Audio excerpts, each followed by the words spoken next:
Brett Butler was no stranger to baseball when he stepped onto the field in April of 2009. His storied career begins in Illinois and continues to the 1979 amateur draft, where the Atlanta Braves picked him in the 23rd round. From the Braves, he would travel all over the United States, from Cleveland to San Francisco, before ending his playing days with the Los Angeles Dodgers.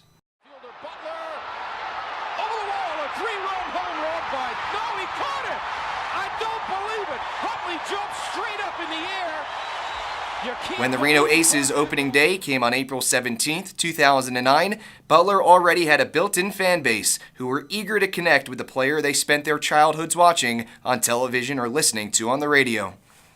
You know, I loved as a kid watching Brett play.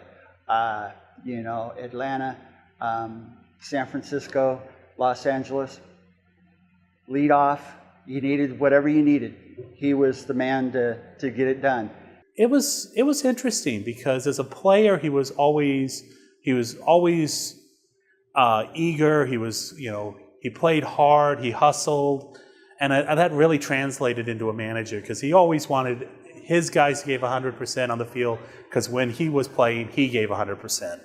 However, while some fans already had a prior connection to Butler, not everyone grew up watching him play. In a new and unfamiliar place, Butler had to win over the city of Reno. Through his personality, he did more than that. He stole their hearts and left an impression that lasts to this day.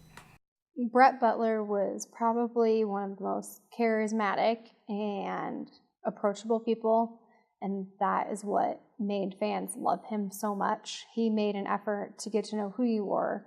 What's your name? What's your story? What's your history? He wanted to make that connection with each person that he met. He worked at that relationship with the fans, and that was again something very unique and something that made him very special to our community.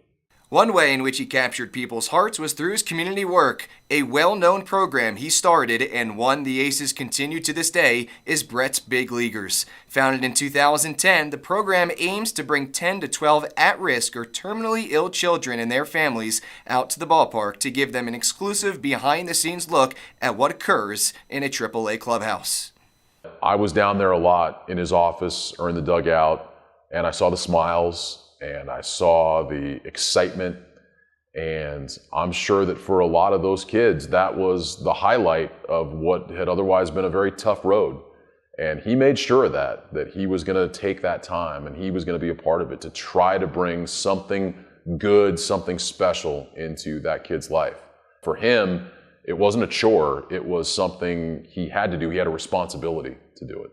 But what I think it really did is it set the tone for the organization as a whole. This is something that lasted longer than Brett. We still call it Brett's Big Leaguers. We started the Reno Aces Foundation shortly thereafter. It's a big part of what makes this team and this franchise part of the community. Brett Butler is just one of those people that is open and approachable. You don't feel intimidated being able to walk up to him and talk to him. He's always so upbeat. And to me, if you start talking about who deserves to have their number retired, you start with the people that have made this what it is. And I think Brett Butler is one of the most important people in making the Reno Aces what they are today.